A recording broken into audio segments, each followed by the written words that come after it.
Well, hello people, hope you're all doing fantastically well. This is the 3 things that we learned from Daniel Farke's press conference, and it's a little bit more about the sort of 5, 6, 7 things, but leave us a like in the section below if you want to check out today's news, including transfer links for January, including, of course, your latest news when it comes to speculative links to centre-backs, to midfielders and all that sort of good stuff. And obviously a certain goalkeeper is attracting a bit of interest at the minute. Make sure you check out the rumour mill from earlier on. We will have your Bournemouth official preview out tomorrow as well. I know you guys love that this week, but Farke's press conference, I thought it was really impressive. I thought he ironed out some bits of which I was speaking about as well on my post-match press conference. I think it was really important to do so, but straight away mentioned Lucas Perri.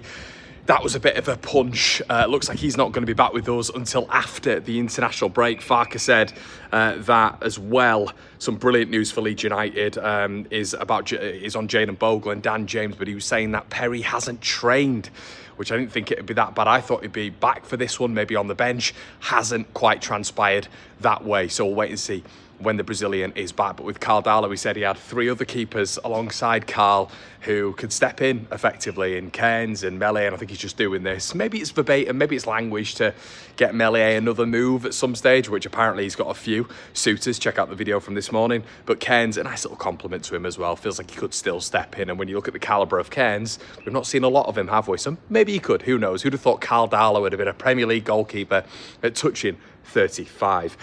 Looks like Bogle's back. Massive news for Leeds United. Huge news to have the former Sheffield United right back in contention for Leeds United. It was a huge sort of period in the game. Leeds had got out there 3-1 winners, and you thought to yourself, brilliant, absolutely brilliant. See the game out. They had a corner at the end. Jayden got rid of it for a corner, landed on his foot, and it looked awful. I've gone the other way with that around about 5-6 weeks. Well, I should say actually now, as I put my earphone back in, it's probably about 5 months now. Straight down on a very similar landing when it came to a corner that I was trying to head out. I landed on the other side of my ankle and snapped my Achilles, which was truly horrific. So when he went down like that, when he couldn't walk off, I thought to myself, he's done it. He's done exactly what I've done. Not good, but it doesn't appear to be that. It looks like Dan James as well has progressed with rehab, back in team training, see how his body reacts. He's also said Gnonto with a calf, same calf as well, by the way, not the other one, is expected to miss this match. Wants him back in training next week. Then he moved on to set pieces. Set pieces was interesting because he kind of said at the very start, we do have a set piece specialist, but then it looked like Farke got a little bit confused, or maybe was kind of getting caught out language-wise, because then he turned round and said that we didn't have a set piece in his previous club, Norwich and Gladbach. He was mentioning that he did have an assistant who used to take set pieces. So I don't know where this has all come from with Leeds, because he was asked by Popey, I think it was, basically, have we got a set piece coach? Because that was out not long ago, Leeds United having a set piece coach, and it doesn't appear that we have one. It just appears that Daniel Farke, I think, from what we understand, basically has an assistant manager who takes set pieces and is now the specialist, because he was asked, do you actually have a specialist? And he said, I wouldn't want to be disrespectful on my coach who goes with it, which basically says to me that no, I don't have one. But I'm going to say that my assistant coach is very good at set pieces. So we'll wait and see on that. He seems to be happy with it. I think Leeds need to get these marginal gains from set pieces a little bit more. I think when you look at Bournemouth, and if we keep in the game against Bournemouth, set pieces are going to be absolutely massive. So what else did we have on the list that I wanted to talk about? I've actually brought my laptop out. Look at this prep, everybody. We've got notes here. Well, I'm not going to show you, but there we go. Dominic Calvert-Lewin, he spoke about how important he is in terms of experience. He said that apparently he's given advice, he wants more responsibility, which is brilliant to hear from DCL, because it looks like it. Well, he's a senior figure now, isn't he? We always think of Dominic Calvert-Lewin as this young guy at Sheffield United who just got transferred to Everton, but he's not anymore. He's a senior head in that dressing room. So he said at training, he's been very important during matches, giving little pieces of advice, which is really, really important for Leeds United as well. Mentioned Wolves too. He said that there was no instruction to stay deep in that second half.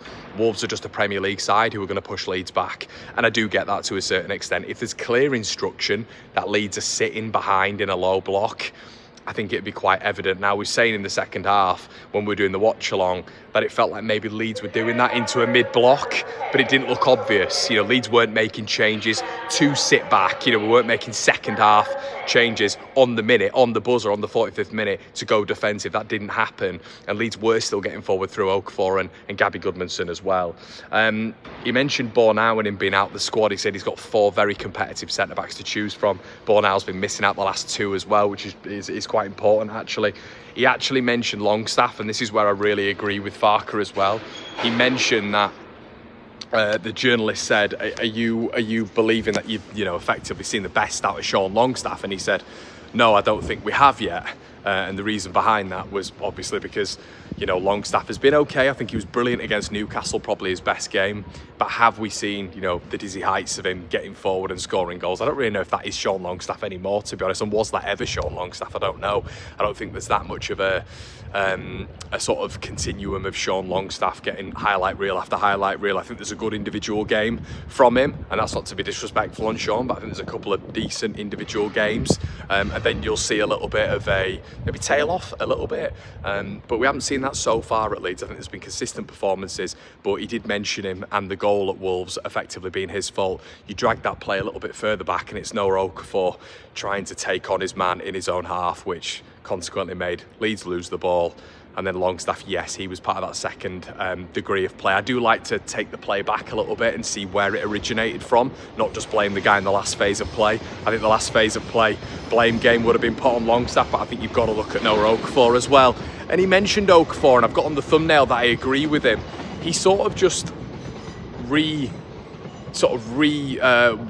what I'd said as well when it came to Okafor. He mentioned that it wasn't his best performance. I think from what Farke was saying, he actually preferred his performance at Fulham, and I do agree with Farke there, because at Fulham he didn't score, okay, and that's what's going to be looked at, but he took care of the ball a lot more, and Farke was saying that with his back to goal he needs to get stronger.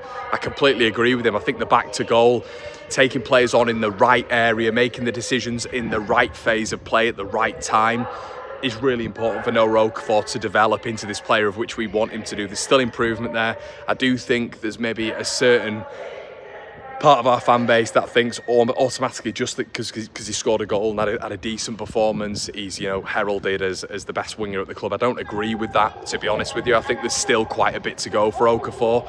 6 dribbles out of 14 was important. I think where you're doing it is very important as well. We have to cast the same judgment as we do with Brendan Aronson. How many successful Brendan Aronson passes are happening in the final third, in the box, in the right moments, in comparison to him just getting successful passes off and that being a metric? I think Noah Okafor does have a lot. I think he's still got a little bit of way to travel when it comes to being really profitable and consistent in front of goal, and that is something that Farke was kind of leaning on there, but he's bang on the money. I think back to goal he wasn't strong enough, but I was happy with his performance. That's exactly what Daniel Farke said. He was happy with his performance, wasn't strong enough with his back to goal, lost the ball in a few phases of which he shouldn't have lost the ball, but there's improvement and development there to happen, in my opinion. So a good press conference from Daniel Farke. Some good news for Leeds United. Guys, make sure you like, comment and subscribe, and we'll see you very soon for another video. We're on the way to 50k.